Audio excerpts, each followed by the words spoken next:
It was the 12th largest Honda store out of 19 stores in Northern Ohio. Within 5 months, that became the #1 volume store in Northern Ohio.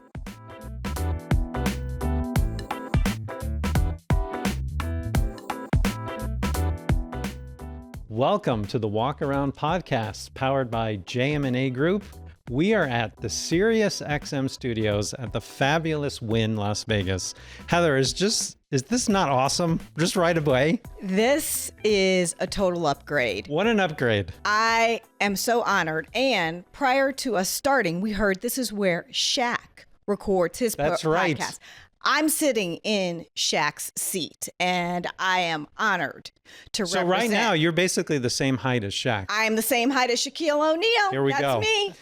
Joining us today is Joey Huang, the owner of the Great Lakes Auto Group, which consists of a number of dealerships and rooftops. Joey, thank you so much for taking time and joining us today. We really appreciate it.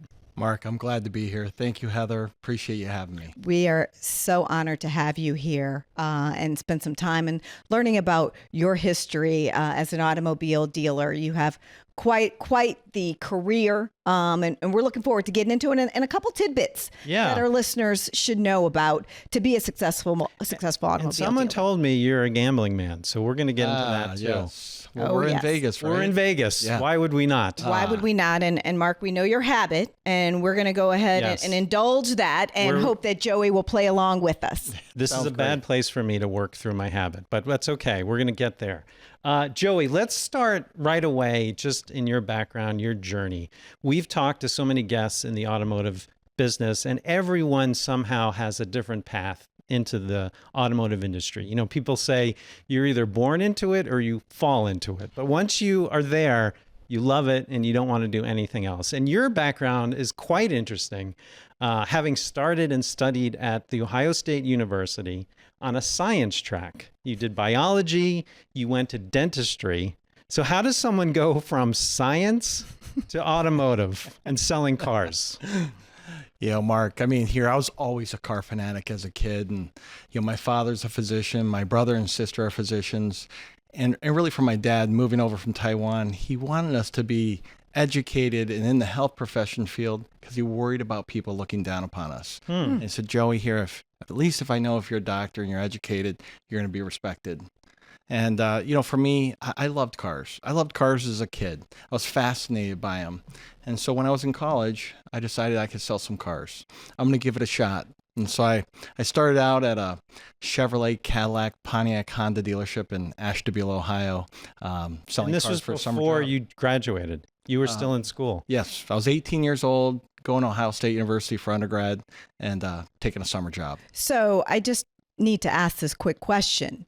Your dad wanted you in a respected career as a doctor or physician. How'd you close him to allow you to go ahead and sell cars? Yeah, did you need his permission? Boy, I mean, obviously as a salesman, you got to close someone, right? That's and right. Closing your father is probably the hardest job in the world to do. My dad, he passed about a year ago. And even all the way to the end, he talked about respect. And you know what, Joey, no matter what profession you do, you got to be respectful. And, I keep his promise and so forth. But he loved to joke around. I mean, his favorite statement was, hey, I sent my son to 4 years of private boarding high school, 4 years of college, and 4 years of dental school to be a used car salesman. Making him proud, though, with all the accomplishments over the years. And so, thinking about NAMAD, and we're here at the 45th annual membership meeting. There's more to just the conference in Las Vegas.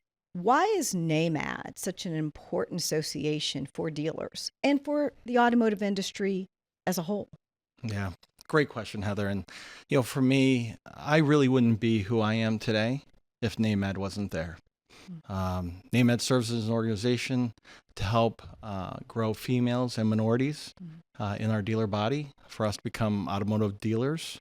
And they put the candidate and the and the manufacturer together. And so they've served as an organization. I've been coming for 23 years, but I know they've been an organization for over 30 years. Mm-hmm. Yes, it has a very long history. And, one of the core things that I've heard you say and other dealers say is this industry, this event, NAMAD in and of itself, is about relationships. Tell me more about that. How have relationships impacted you in your career? So when you come in and you interview and when you meet manufacturers, they got to believe in you, right? And some of it's having faith in who you can become. When I first started coming to NAMAD in 2003, I owned two small General Motors dealerships. They didn't even sell 200 new cars in a year. And when you're presenting to a manufacturer and they're looking at you, trying to see you as a young 30-some-year-old kid, does he have promise? Does he have it to become a big metro dealer, to be a dealer who can sell volume? I mean, they're trying to figure that out from you. So that relationship, proving who you are, showing who you are in your background, and then at the same time, the numbers that you have at your current store, that proves that relationship over time for them to give you a chance. Back in 2003 at my first NAMAD, I competed for an open point, and a guy named Guy Warner from Hyundai Motor Company saw that promise. And I wanted to be a big metro dealer. And he gave me an open point with Hugh Beatty in a southeast suburb market of Cleveland, Ohio. And that's what helped me as a minority to get to that next level. Built this dealership. The store became the number one volume Hyundai store in Cleveland, and then became the number one volume store in the state of Ohio. But by doing that, I'm able to tell my story here at NAMAD the next years to come, to be able to get other manufacturers and also Hyundai to believe in me, to give me more opportunities. It seems like that's one of the most interesting or important parts of NAMAD is the ability for others to pay it forward and start growing that network even further. Would you agree with that? You got to be persistent. You got to be, the manufacturer who's here, they're getting contacted by hundreds of dealer candidates.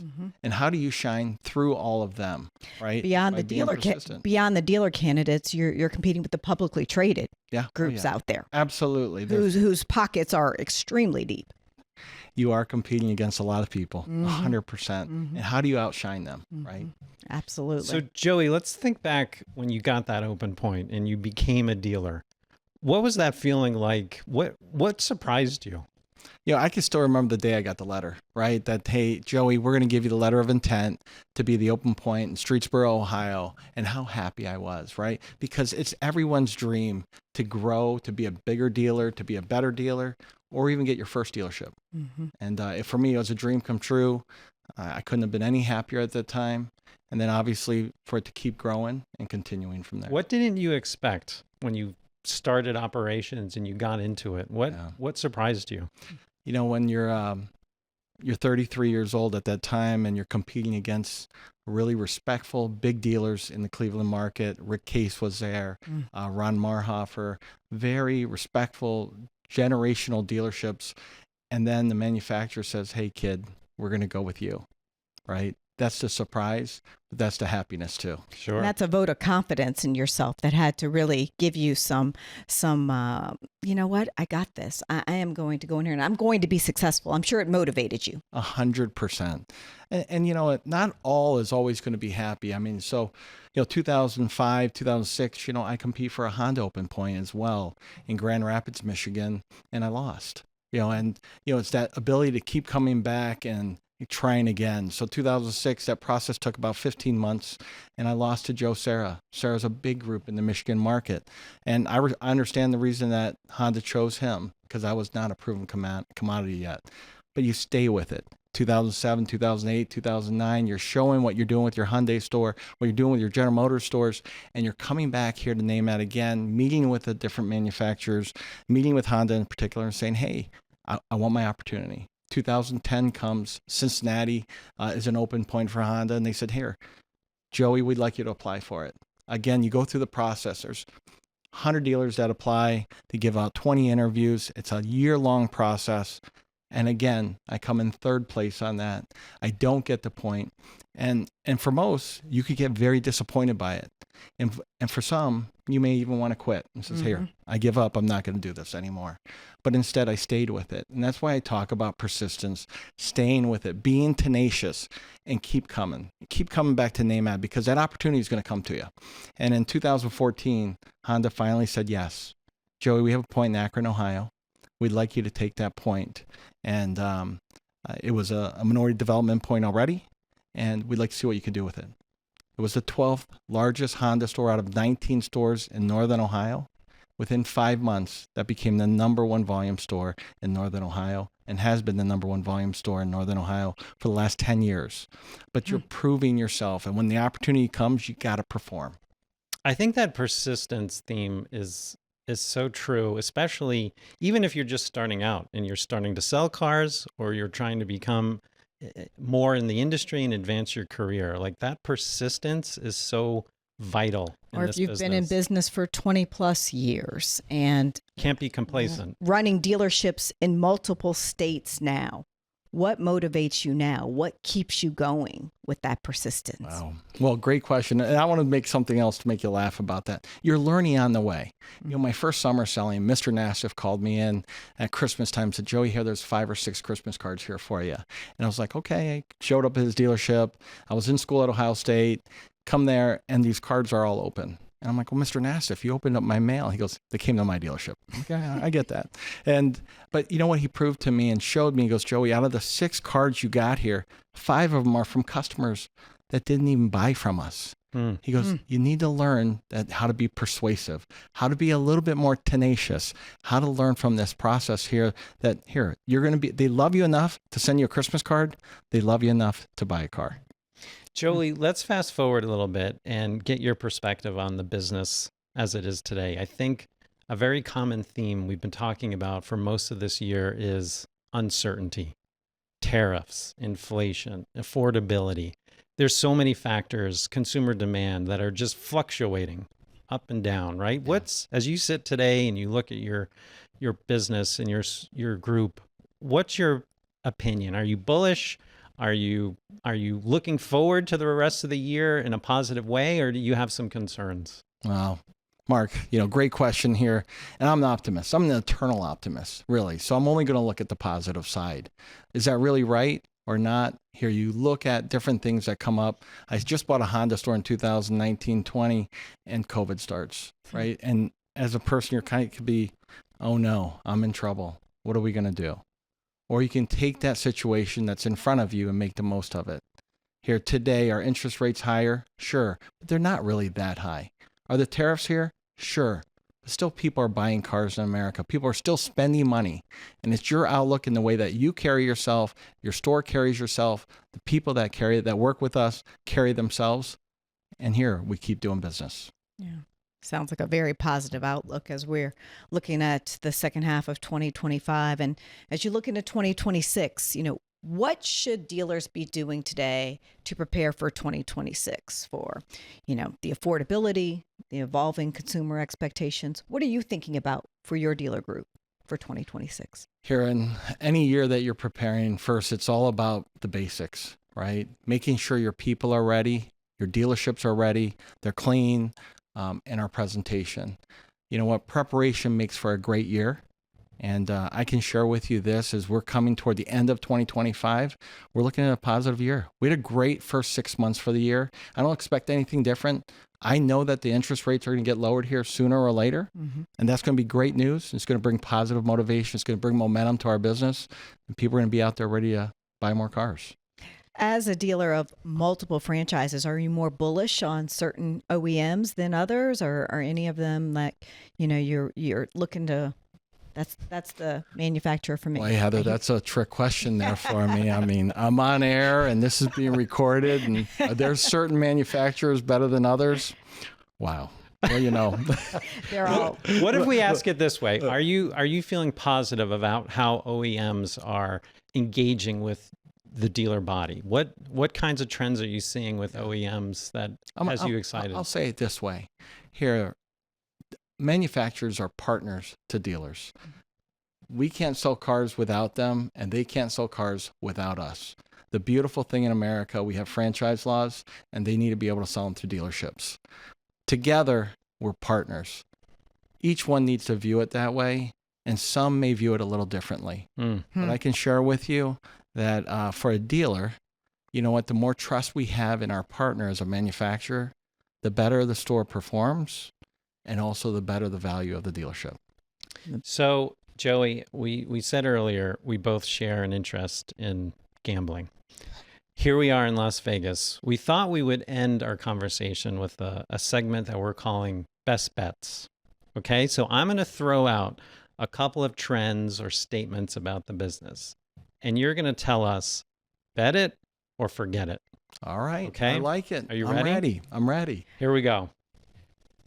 Heather, you have something to add? No, I'm ready. Okay, I'm waiting we're for ready. it. Here we go. Is she going to bet it too? No, I'm just teasing. Why not? Why not? I mean, Heather, you can tell us whether to bet it or All forget right. it. Consolidation will eliminate 30% of dealer rooftops that are existing today. Bet it or forget it. It's a good one, right? Boy, that's a good one. Mark, you know why I said it's a good one? Number one, here, it is the American dream. Everybody who's here at this conference wants to be a dealer. They could be a general manager, they could be a sales manager, and it's their dream.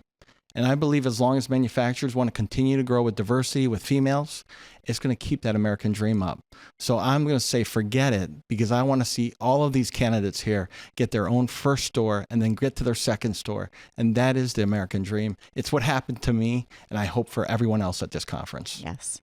I would Again, agree. another positive outlook. Exactly. I mean, don't you just want to hang out with Joey I mean, for most Joey- of the Joey, time? you are a glasses half full. I can I definitely promise sense you that. that. And I that's promise why you you're that. successful. Here, God All right. made me that way. So that's I for meant, sure. I'm glad you mentioned the GM position, right? Because here's another one for best bets. The GM of 2030 will look more like a COO than your typical car guy or gal. Bet it or forget it. Forget it. Here, that GM, here, he has to have the ability to lead by example. And what do I mean by that? Here, he's not going to be some corporate guy sitting on top of a dealership. He's going to be able to know how to sell a car. He's going to be able to know how to get them through finance. He's going to have to be a leader by example. So he will never be that executive that sits up there that's not active. He will be on the field. He won't be sitting in the press box. Right? He's my quarterback. He's the guy on the field ready to make it happen. All right. I love it. All right, here's our last one because we know you're tight on time and you got to go. Dealers should invest more in first-party data than third-party data. Bet it or forget it. I love it. Bet it. Bet it. Okay. Tell us, All right, what's tell your us outlook on the technology front? There's so many opportunities now we're hearing with AI, with just the evolving use case of CRMs. What's your position right now on dealership technology? If you don't believe in it and you don't get involved in it, you're going to be out. 100%. What should dealers be thinking about most when you think about technology? Here, when technology, I don't believe you need to be the forefront, the forefather. You don't need to be the person who's going to be inventing it and going forward with it. You just need to be a good copier, learning the best practices of what other dealers are doing through our 20 groups, through NADA, and that part will help you be successful. Through conferences like NAMAD, where you have that opportunity to 100%. bounce ideas off. Here, we're here at the conference. We have classes. There's other experts that are here to help us, and it helps us grow as dealers here at NAMAD. Wow. Well, Joey, we want to say thank you. It's been a true pleasure. We appreciate your insight, your history, and your learnings. And Mark, I'd say for our first SiriusXM studios at Wynn Las Vegas, It's going to be hard to beat. I think Joey, you set the bar. you've set it high. You've set it high. Thank you so much. I appreciate you having me. I'm glad to be here part of NAMAD. 23 years. I look forward to coming for 20 more years. And I appreciate all the manufacturers working toward increasing females and diversity toward dealerships.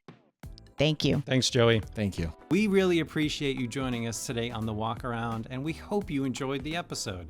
Please be sure to like, share, subscribe, and follow us. We look forward to seeing you next time on the walk around.